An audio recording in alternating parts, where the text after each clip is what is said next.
Today on Beyond 6 Seconds. Self-reliance is a good thing, but you can over-rely on self-reliance. And particularly now, when we're working alone, working at home and stuff, is that trying to just go it alone and to be self-reliant is just not an emotionally healthy thing to do.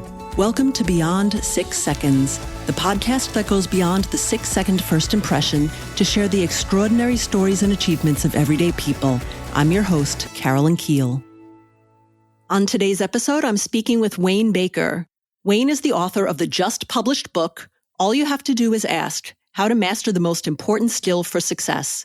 He's the Robert P. Thome Professor of Business Administration at the University of Michigan Ross School of Business and Faculty Director of the Center for Positive Organizations. Wayne is a co-founder and board member of Give and Take, Inc., the developers of the Givitas platform based on the principles in his new book. Wayne, welcome to the podcast. Thank you, Carolyn. Glad to be here. So happy to have you here today. We're going to be talking about a really interesting topic that I feel like is even more important today than it ever has been before, and that is about asking for help. So how did you become interested in researching this topic of people asking for help? I can trace the idea back 21 years, if you can believe that. At that time, Cheryl Baker and I were creating a team activity that we called the Reciprocity Ring. And it is a very particular way it has to be run. But in brief, it's an opportunity for people to make a request for something that they need, but they spend most of their time helping other people. You know, they've got the answer, they've got the resource, or they can make a connection and tap their network to get the resource for someone. And back then, I started the activity the same way, which was a little lecture on the importance of giving, of helping, on the importance of generosity. But what I quickly discovered was that generosity was not the problem. People were so willing to help, but everyone struggled with the request. Everyone struggled with coming up with something that they needed to ask. And without a request, no one could help because they can't read your mind. So this was very curious. So I shifted to start thinking about, okay, well, how can you help people get better at making requests, at figuring out what they need, how they formulate an effective request and so forth. And then the Reciprocity Ring is one activity. I said, there's got to be plenty more. And we either created more or I learned about more, and that ended up in the book. Wow, that is interesting that the challenge is not people's generosity, that people actually are very willing to give, but that the challenge is in people not asking for what they need. Is the challenge really that people, they know what they want, but they don't ask, or they don't know what they want, or they ask the wrong person, or they asked the wrong way? Like, what's the nuance behind that? Well, it's all of the above. Sometimes we don't ask because we're worried that people will think that we are incompetent or unable to do our jobs, weak, ignorant, whatever. But here, research is really helpful for updating that assumption. Because the research says as long as you make a thoughtful, intelligent request, people will think you are more competent, not less. So that's helpful to know to get past that barrier. But it could also be some of the things that you mentioned is that sometimes people are not sure what they really need, or they ask for something and they're not clear on what they're trying to accomplish, so they get the wrong resource, or they ask the wrong person. Wow. So there's really a lot of things at play there. Mm-hmm. How did you figure out the importance of this ability to ask for the things we need to succeed? Because it sounds like it ties into the ability to grow your own career. And I imagine it plays out in all parts of your life, potentially. Oh, absolutely. The lessons and practices I talk about in the book work in the workplace, but also in one's personal life. So when you think about what you need to be successful, you need what we call human capital and social capital. So human capital is what you know, the kinds of things that appear on your resume, where you've worked, your experiences, your education, and so forth. But that's only part of the story. You also need resources. You need information. You need input. You need ideas, opportunities, connections, advice, whatever, a whole bunch of resources that you need in combination with your human capital. And it's through your social capital. Those are the networks that you have and the resources that reside in those networks. You need that. You need to draw resources from that in order to put your human capital to work. I see. Yeah. Having the resources to do what you need. And, I guess a lot of the discussions that we hear from career management about building your network, and that ties really into a lot of the social capital, it sounds like, over time, that we really need to know who we need to build relationships with, and then just being mindful of how we give to those people and how we receive from them as well. I always advise people to build your network before you need it. Yes. I've run into a lot of people who didn't have a very good network, and then suddenly they were laid off, and they didn't have a good network, so they didn't see it coming, and now they don't know who to ask for.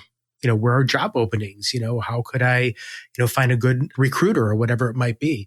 But developing your network should be a byproduct of productive behaviors. Like, one of the best ways of building your network is to, say, join a group, to contribute to the mission of that group, find a way to give to that group. And in the process of doing that, as a byproduct, you'll create good connections with other people, and they will be there when you need them. Yeah, absolutely. When I think of building a career, it certainly helps for that. And in some ways, it's really critical if you want to either move up the ladder in an organization or move to different companies and build that social capital so that you can achieve new things in your career, really working with the right people and building those strong relationships. So you mentioned that a lot of people are scared to ask for help, but that if you ask for help, in the right way, it can actually make you appear more competent, and people would want to work with you more because it's the vulnerability and you know what you want to ask and how to ask the right people. Is there like a right or a wrong way to ask for help?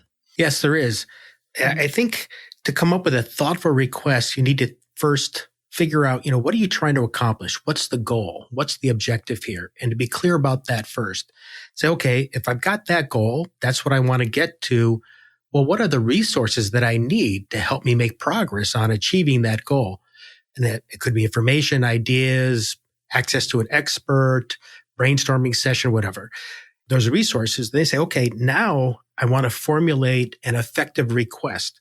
And I have 5 criteria for an effective request. I call them SMART criteria, but these are different from the SMART criteria for goals. And I can go over them quickly. So the S is for specific. You want to ask for something specific. And that has to do with the way in which the human memory works. So remember, people can help by sharing the resource that they have or they control, or they could tap their network and refer you to someone who has the resource.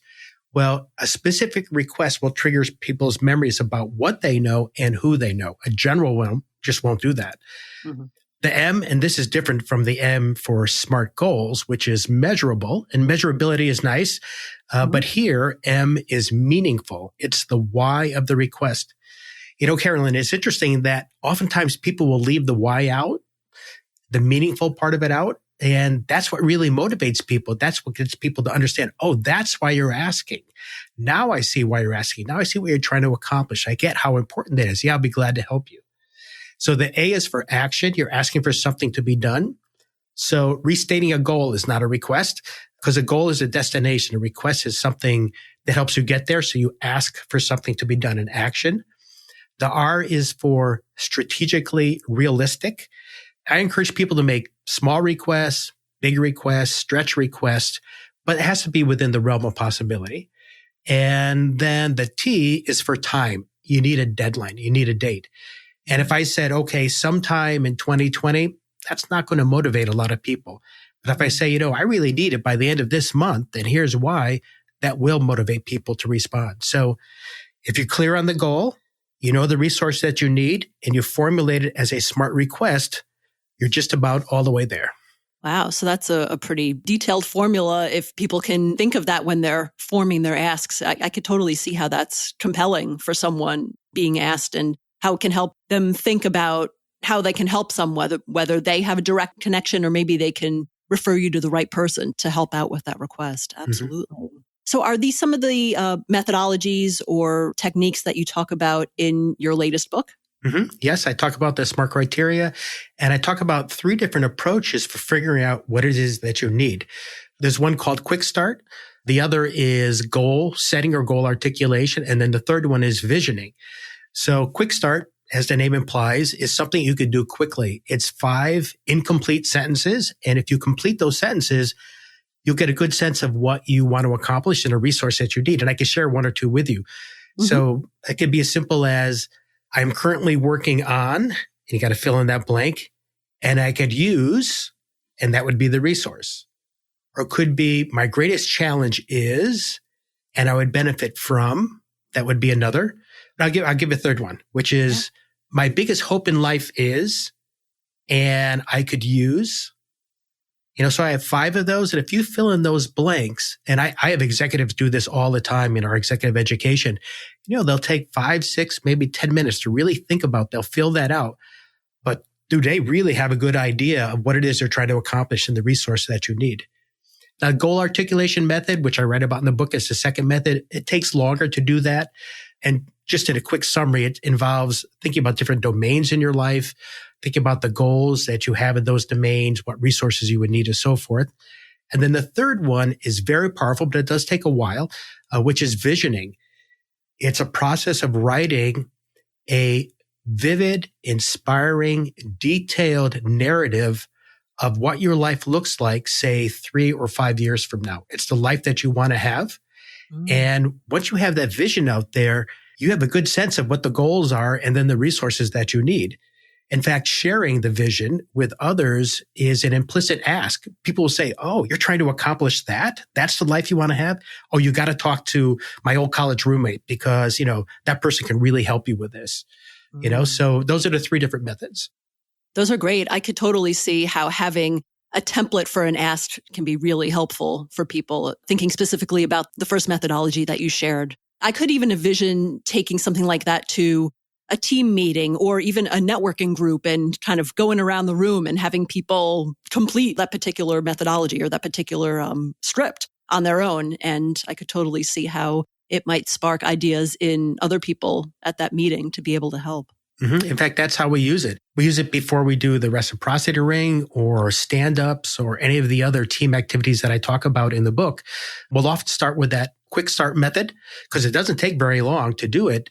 And it really gets people, thinking about what it is they really need. And if you know that everyone's doing the same thing, that kind of helps too, because, I'm not the only one who's making a request here. In fact, that's one of the keys to these team or group processes is that they normalize asking. Asking becomes an expected behavior and everyone makes a request. And it's just psychologically easier to make a request if you know that everyone's going to make a request. It's really hard, if the spotlight's on you and you're the only one, well, that's pretty hard to ask for anything. But if you know everyone's going to do it, it's a lot safer.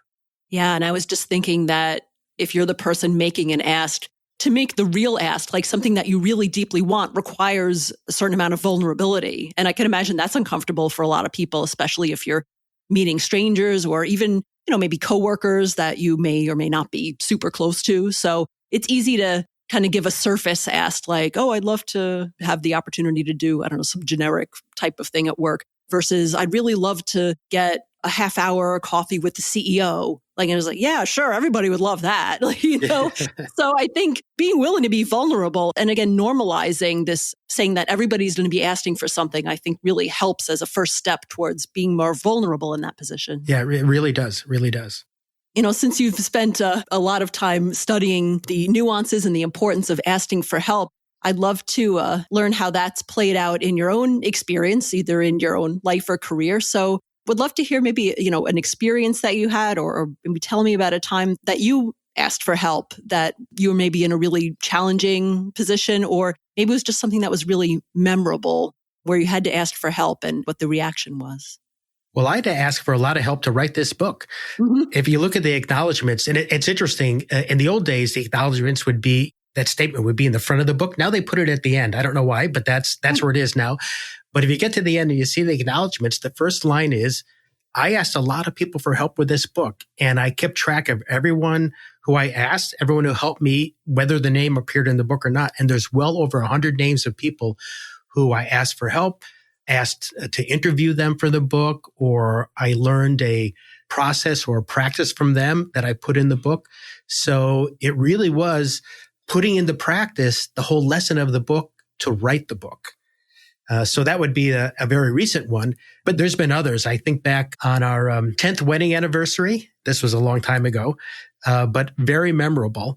I had made a near mistake of asking my wife what she wanted to do for number 10, because number 10 was kind of a big one. Yeah. And at that time, we were great fans of Emeril Lagasse, the celebrity chef. He's still on TV, but he used to be on every night. Right. And we loved watching the show. When we tried to get on it, it was just impossible. But I said to my wife, well, what would you like to do? She said, I want to be on Emerald Live in New York City to celebrate our wedding anniversary. Mm-hmm. And I went, I thought to myself, what did I get myself into? But, I said, okay, I've got this request. I've got the SMART criteria for it. And then I had an opportunity to address some of our MBA students as part of an orientation. And I made that request to them. And it was amazing. 6 people came forward. Somebody knew somebody who was dating Emerald's daughter. Wow. That's true. But it's also true they broke up, so that didn't help.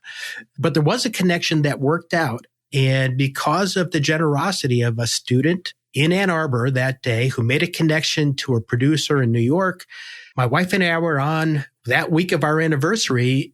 We met Emerald. We didn't know we were going to be on the Food Network show. He does a Friday morning segment every now and then on Good Morning America. And we met him there. And at the end of that, we got 2 tickets to go across town to be his guests on the Food Network. Wow. And to make this even better, it turned out, and we didn't know this either, they were filming the Valentine's Day show for the upcoming Valentine's Day. And this was our anniversary. So it was really amazing. Just an incredible story. It was just and again, it was, boy, did I feel vulnerable asking all these students, but I said, if I don't ask, we're not going to get on this show. And I explained why it was important, when the anniversary was, and then it was the generosity of the students that made it happen. That's amazing. Yeah. And, in that case, you were sharing with, I would call it your network, but people that you had relationships with, even though you had no idea that they necessarily had a direct line to Emerald or had that influence, but you were still, able to have enough of a relationship with them to make an ask like that and be vulnerable, as you said. And when you were reaching out to people to write your book and asking for help in that case, were you mainly reaching out to people who you already had that social capital with, or did you have to do like cold outreaches to people that you wanted to be involved with? There were sometimes I'd be giving a talk and I would mention I was looking for team practices about asking for and giving help. And, 1 or 2 people would come forward and they'd mention something and I'd end up interviewing them and then it would be in the book. But I also use the Givitas platform that you had mentioned in the introduction. Mm-hmm. So I described the Reciprocity Ring in brief. That's a face-to-face activity that people ask for and give help to one another. If you can imagine that on a much, much bigger scale, done through your computer, that's what Givitas is. So it's a digital platform for asking for and giving help. And we've got a whole bunch of different communities that are set up and they'll have thousands of people in them. And there was one, for example, that was for people who are in human resources. Mm-hmm. And it was a great resource for them because you can imagine there are human resource directors or managers at companies all over the place. One of them runs into a problem that's unique for them, but 3 other people have solved that problem somewhere else. You just don't know where. But if you can post a request for a solution, you find these people, even though they're strangers to you. And so I actually posted several times and say, look, I'm writing this book. Here's the topic. Here's what I need. Here's what I need it by. Here's why I need it. So the SMART criteria. And I met so many delightful people that are complete strangers to me that ended up in the book, including somebody who was involved in running one of the native Aboriginal corporations in Alaska, wow, who I never would have met. And yet she's in the book and she's quoted in the book with a tool that they used, which I found helpful. I wanted to tell other people about. So I use the platforms that we develop as well. Yeah. And you mentioned the Givitas platform. I actually did join about a month ago. I'm in there's one specifically for women and women in leadership. So I'm in that one. And I don't think I've actually posted a request for help yet, but I have seen a couple of requests come through that I've been able to respond to and share some helpful resources. There's one woman who I'm going to be connecting with hopefully later this week about a project that she's working on. So even in a relatively short amount of time of me being part of that community, I've already made some connections there. So it really is a great free resource for people who are interested in practicing their asks and asking a group of people for help in sort of a structured situation where it kind of normalizes the actual ability to ask people for help. Mm-hmm. Yeah, well, I'm glad you joined. And, it's a simple enough platform. It's almost like the message boards of old, but it kind of feels like that, even though it's a closed group that you join and you can ask within that. It's a simple concept, and it sounds like that's been really successful. And, again, it's a great free resource for people to ask and to give as well, which is really, really great. Yeah, I think we have 6 free communities now. You had mentioned the Women at Work. There's one for leaders, another for people in human resources, people analytics, and the newest one is for nonprofits. Oh. And then we have the private ones too that are set up, say, for an association, for a company. But those are just for that group. But these are open for anyone to join. Yeah, that's fantastic. And we're recording this right now. It is April of 2020. And, we're currently in an unprecedented situation where all of our routines are disrupted by coronavirus. And I feel like a lot of people are in positions where they really do need to ask for help, even more than they may have in the past. I'm wondering, have you, either through the Givitas platform or any other platforms that you work with, have you seen some of the requests coming in change, either in increasing or in the types of things people are asking in these times that we're in right now? Oh, yes. I think asking for help, asking for what you need is more important now than ever before. A lot of people are working at home in isolation. I'm working at home. I probably spent about half my time at the university, half my time working at home anyway, but now I'm here all the time, teaching remotely through my computer. Fortunately, the podcast that you're doing is something that you could continue to do this because this is the way you did it, right? Exactly. But I think podcasts are more important now than ever before. People need things to listen to learn from. Yeah, but I've seen through the Givitas platform and through other platforms, people asking for, or it could be like, how do I run a virtual meeting? How do I make meaningful connections in a virtual meeting? How do I get accurate information about something? I've heard people asking questions about symptoms that they have or someone they know, a loved one might have. Or as simple things I've seen they ran out of toilet paper and the stores were empty, or they were, in a very high risk group and they needed someone to run a favor for them to get a delivery on something. So I've seen all sorts of things. And, now it's really important to do that. And of course, that people will help. Generosity is just built into us, but no one can help if they don't know what you need. So you really need to ask. And I think we need to ask a lot for emotional support as well, because it's lonely to be working day in and day out. You go outside if you can, you take a walk and you've got to be on the other side of the street and not talk to people who you would normally talk to. It's such an unusual and, it's such a strange environment to be in, but you could still connect virtually. One thing that we've done is that we are now having with different groups virtual lunches where people who used to get together for lunch will still have lunch, but they do it through Zoom. Mm-hmm. And we even on Friday nights, there's a group of us who started a virtual happy hour. And what we found is that it's important that these are facilitated, even that virtual happy hour. So it's usually me, I'll be the MC, and I'll pose a question to the group. So I'll make a request. Mm-hmm. What's a fun fact about you? Something that's not generally well known. And people have fascinating lives and they'll tell you these really interesting stories. We'll do that. And then we'll always have someone who is a member of the group, and we'll be doing the 4th one this Friday to say, okay, let's have someone who's prepared to give, say, no more than a 15-minute interesting, fun presentation on something. We had a presentation about the Egyptian pyramids. Mm-hmm. Someone turned out that they were an archaeologist, right? And that was really fascinating. The one that's coming up this Friday is someone who's an animal enthusiast who has worked in different zoos around the world.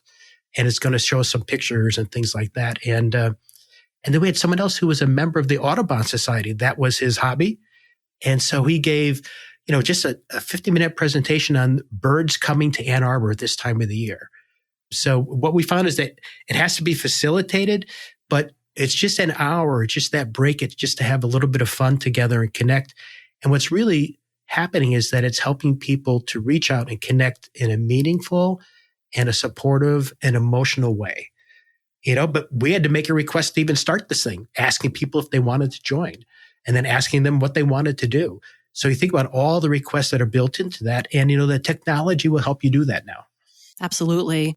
Yeah, I've seen an increase in the use of particularly Zoom as a platform, but also WebEx or any kind of webinars or video chats or phone calls. In my own situation, my job I did go to an office, but most of my coworkers were not located in the same office as me anyway. So I was very accustomed to being on the phone, being on webinars and video chats. So now I'm just sort of sitting at home and doing the same sorts of things. But at the same time, you miss that whole social interaction. And while sometimes it can be a little exhausting to just sort of hang out on a Zoom call with someone, although everybody's different, but I find that, if you're just sort of that unfacilitated time, that can be a little tough if everybody wants to do their own meetings like that. But I really like the idea of having that facilitated conversation. And, even if it's not work related, even if it's just a little bit of fun, but something structured, something that the presenter is really passionate about or really knowledgeable about. And it's an opportunity to learn something and just distract yourself from the seriousness of either your work or the whole situation around you. I think that's really powerful. We always start out and say, this is not to deny the reality around us, which we all know is there and has totally changed our lives.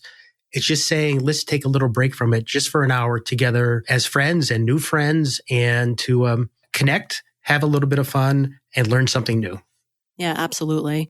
And again, I think it's going to get more and more important as this situation goes on and people are self-isolating from each other, at least in physical ways for, a longer period of time. I feel like this current crisis is really bringing out the importance of generosity and being connected as people. I feel like in the culture of the US, there's a huge myth of the power of the individual and the overarching importance of individualism and achieving things on your own and doing whatever you want, which really doesn't work in a situation like this. I think it reminds us all that we are strongest as humans when we are working together, when we are able to give and receive and work together as groups to fight this new challenge, this unprecedented challenge that we're all facing together. So I think it's increasingly important for people to not have to play it off and say that they're always fine. I mean, some days you might be fine, but it'll probably vary day to day depending on what's going on. So having that vulnerability, knowing what to ask for, and then of course being willing to help your fellow humans is more and more important now. Yep, it's absolutely true. And I think that, that's another barrier to asking is that people feel that they have to be self-reliant. Yeah.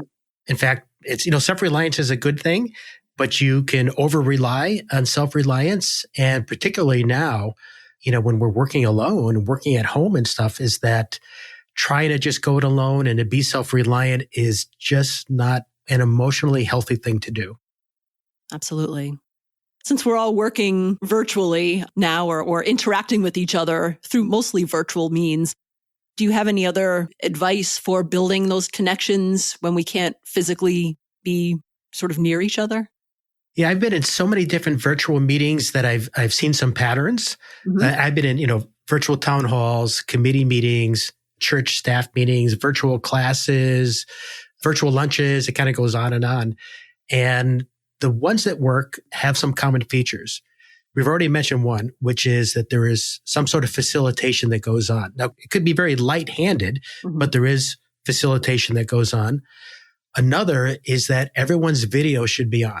And it's amazing. I've been in some where in the first town hall, I'd say 2/3 of the people had their video on. In the second one, maybe only a third did. And the third one is going to be this Friday, and I bet very few people, I think we hit a tipping point, and most everyone will have their video off. Well, if you have your video off, you're probably not really paying attention. And if you can't see people, you just see a name in a little rectangle, it's just not the same. So I always encourage people to have the video on. So that's important. Another is to make it personal, is that even if you have business to do, to take a moment to share a celebration. To take a quick round and say what you're grateful for or something you saw out in the world where someone was helping someone else, to start off in that way. That would be an example of sharing something that makes it personal. What would be some of the others? That would be that, that you have a particular time that if you have a meeting, that it should be at a particular time. You should try to stay within those bounds. And also just as simple as to make sure that everyone introduces themselves. Yeah, I could definitely see. Certainly, if it's a small enough meeting, I think it's important to give everybody that opportunity to talk and share. And, I know a lot of times I'm on meetings, even just normal phone calls, like, from months and years ago at work where or even in a physical meeting and then like only 3 people talk and everybody else is just kind of like sitting there listening. But I think especially now that we can't be there physically, it's even more important to make sure that you give everybody a chance to contribute to the conversation, even if it's just sort of gently saying, so-and-so, what are your thoughts on this? And it doesn't even have to be that much more than that. Right. And I think that has to be done because what you just described is really common, which is, so if the group leader says, is there anything anyone would like to contribute? Or it's going to be the usual suspects, the same extroverts who are going to contribute, and everyone else is just going to listen. And the only way it's going to work is that you actually gently call on people. And, if people know in advance, they'll be prepared. And, people can respond if they're being called on. Now, if it's a big group, you can also break it into, one thing that I've learned is that you can have breakout rooms. You could do that in Zoom, Blue Jeans, others do it as well. And that can be very handy. So if you have a large group, the moderator can say, okay, we're going to break it into groups of 5 and here's a little agenda and we'll be back in 10 minutes or 15 minutes. That can be very effective as well. Absolutely. And one more technical trick that I've noticed now that I'm on more and more meetings, if you asked a question like, does anybody have any questions or does anyone have something else they want to contribute? You have to leave like the uncomfortably long pause because I know there's a lot of tools. It's very easy to mute yourself or double mute yourself on the phone and on the tool. So a lot of times people are talking, but they don't realize they're on mute. So you almost have to give people time to figure out how to get themselves off mute so they can start talking in addition to them thinking about what they want to say. That's right. Noticed that quite a lot. We talked a lot about, how to ask for what you want and certainly in the importance of asking for what you want and what you need. I feel like so many of us, very consistent with the findings that you had about people wanting to be generous. And especially at times like this, I certainly feel it myself. I feel like I want to help, I want to do something, but in some ways it's like I have no idea how to help. This situation just seems so overwhelming. And so often, we feel like we want to help, but we don't know how to help, or we have a friend who's challenged and, they don't know how to tell us and we don't know what's really helpful for them. For the givers or people who want to be generous, particularly at this time, do you have any advice for them about what do they do? How do they help people ask for what they need or at least help start that conversation? I think it is a conversation. People have to learn to ask. That it's a habit that gets stronger and better over time. But if you're in a situation where you think someone might need something, you just have a conversation with them, ask them some questions, perhaps in a gentle way. Listen to what they're saying and maybe even suggest, it sounds like you're asking that you need this or you need that. Is that right? And then people will respond to that and they say, no, it's not quite that. It's something else. It's not very powerful to say, let me know how I can help you. Right. Because that really puts a lot of burden on the other person. They have to figure out what they need. They need to figure out, okay, well, do they think you can satisfy it? Mm-hmm. And they're probably just to say, no, there's nothing, I'm fine. But if you say, instead of how can I help you, say, what do you need? Or what would be helpful for you here? The person can then focus on what it might be. You also could suggest some of the methods that I write about in the book, such as the quick start method. So if you're in a group, that could be an activity that people are required or urged to do prior, and they'll be primed with that before they come together in a virtual meeting. That's great advice. And I hope all my listeners will take that to heart as we interact with each other and as we go through this challenging time together. Yeah, Wayne, thank you so much for sharing your wisdom about this topic and helping us think about better ways that we can all ask for what we really want and need. How can people get in touch with you if they want to learn more about your new book or the type of work that you do, either with Givitas or the Reciprocity Ring or any of those things? Oh, well, thank you for asking. And thank you for the opportunity to be on your program. Sure. So you can find me on LinkedIn. Just look for Wayne Baker on LinkedIn, or you can go to the website for the book, which, by the way, has a lot of free resources. There's an assessment in the book that you can do to figure out what type you are. But we have a free one that's on the website for the book, which will give you a report comparing your results against a population of other people, which is pretty interesting. Mm-hmm. There's also a learning map that describes this whole process. That's free and downloadable. And the website is thebooktitle.com. So it's all you have to do is ask.com. And there's a lot of resources up there, and we'll put your program up there as well. Wonderful. And I'll put the links to your website and the other contact information you shared in the show notes of the podcast so that people can find it there too. Great. Thank you. As we close out, is there anything else that you'd like our listeners to know or anything that they can help or support you with? Oh, well, thanks. I think this is a really important message. The reason I wrote the book is that I saw that it really could help individuals or teams or entire organizations. And I'm sort of in the last stage of my career, and I'd like to get the word out there to as many people as possible. So opportunities to speak, to do a webinar, to be on a podcast, anything really where people might benefit from hearing the message. That would be wonderful. Fantastic. So we put that out into the universe, and I hope that you will get many opportunities from putting that out. Thank you. Oh, great. Thank you. Thanks for listening to Beyond 6 Seconds. Please help us spread the word about this podcast. Share it with a friend, give us a shout out on your social media, or write a review on Apple Podcasts or your favorite podcast player. You can find all of our episodes on our website and sign up for our free newsletter at www.beyond6seconds.com. Until next time.